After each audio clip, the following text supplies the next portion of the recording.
औज़ुबिल्लाहिमिनश्शैतानिर्रजीम बिस्मिल्लाहिर्रहमानिर्रहीम सल्लल्लाहु अला हबीबिही मुहम्मदिन व आलिही व सहबिही वसल्लम। अस्सलामु अलैकुम। एक बहन है, उन्होंने अपनी मेडिकल स्टोरी शेयर की है दुरूद इब्राहिमी के हवाले से। ये बहन कहती हैं कि हम बचपन में जब हम छोटे थे तो हमारे अम्मी अबू ने हमारी आदत बना रखी थी कि हम दुरूद शरीफ पढ़ें। तो उन्होंने जो आदत हमारी बनाई थी, दुरूद इब्राहिमी पढ़ने की आदत बनाई थी कि हम दुरूद इब्राहिमी का विर्द करें।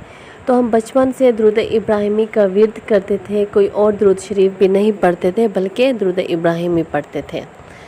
तो बस बचपना था, शादी से पहले जो थे ज़िंदगी थी गुज़र गई थी। जब मेरी शादी हुई तो शादी के बाद मसाइल बहुत ज़्यादा बढ़ने लगे, बहुत ज़्यादा मसाइल थे, परेशानियाँ, टेंशनें, बीमारियाँ, तकलीफ़ें, हर तरफ से नाकामियाँ।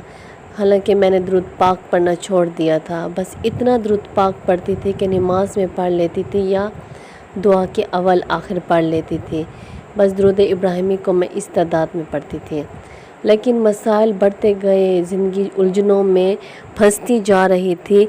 उसके बाद मैंने सोचा कि मैं दुरूद इब्राहिमी का विर्द स्टार्ट कर लूँ। जब मैंने दुरूद इब्राहिमी की मेडिकल स्टोरियाँ देखी, वीडियोस देखी यूट्यूब पे, तो मेरा दिल भी चाहा कि मैंने दुरूद इब्राहिमी को बहुत ज़्यादा तादाद में पढ़ने लग जाऊँ। तो मैंने दुरूद इब्राहिमी को पढ़ना स्टार्ट कर दिया अल्हम्दुलिल्लाह। और दुरूद इब्राहिमी मैं कम से कम वीडियोस के साथ 1000 मरतबा कंप्लीट कर लेती हूँ। जब से मैंने दुरूद इब्राहिमी को 1000 मरतबा पढ़ना स्टार्ट किया तो मेरी ज़िंदगी बिल्कुल चेंज होने लगी। इतनी ज़्यादा परेशानियाँ होती, इतनी ज़्यादा बीमारियाँ, तकलीफ़ें, जो मुझे लगता कुछ भी नहीं है।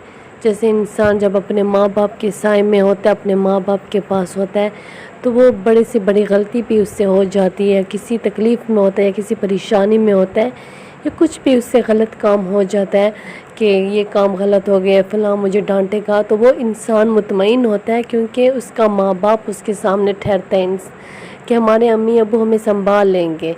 हमसे जो काम गलत हो गए, फॉर एग्ज़ाम्पल छोटी सी मिसाल दे दो, बर्तन टूट जाता है या कुछ भी मोहल्ले से गिला वगैरह आ जाता है, आपकी बेटी ने शैतानियाँ की हैं या बेटे ने, तो अम्मी अब्बू सिफारिश कर लेते हैं, हमें बचा लेते हैं, लेकिन घर में डांटते हैं लेकिन बाहर तो बचा लेते हैं। तो मुझे दुरूद इब्राहिमी पढ़ने के बाद भी ऐसा महसूस होता था कि मैं दुरूद इब्राहिमी पढ़ती हूँ और मेरी हिमायत करेंगे, मेरी सिफारिश करेंगे, मेरे साथ है दुरूद इब्राहिमी।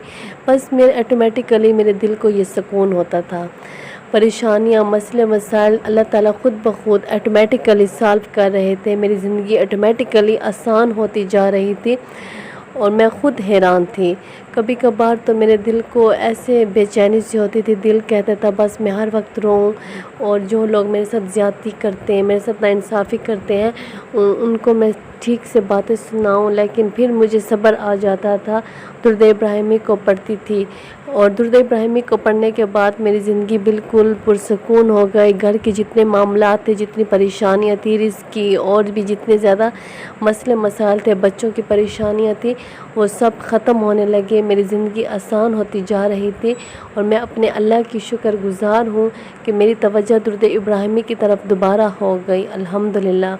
वाकई में दुरूद इब्राहिमी के बहुत ज़्यादा फ़वाइद हैं, बहुत ज़्यादा बरक़ात हैं। अब जौन सा भी सीगा दुरूद शरीफ का स्टार्ट करते हैं तो दुरूद इब्राहिमी को रोज़ाना ज़रूर पढ़ें, कम से कम 313 की तादाद में तो ज़रूर पढ़ें। और जब आपके लिए पहले तो अब मुश्किल होगी, जब से आपने 100 दफ़ा पढ़ना स्टार्ट कर लें तो उसके बाद जब आपकी आदत बन जाएगी तो 313 मरतबा दुरूद इब्राहिमी को ज़रूर पढ़ें। अपने कामों से इतना टाइम निकालें कि आपके रास्ते आसान हो जाएंगे, आपकी ज़िंदगी आसान हो जाएगी और आपकी सारी परेशानियां ख़त्म हो जाएंगी इंशाअल्लाह।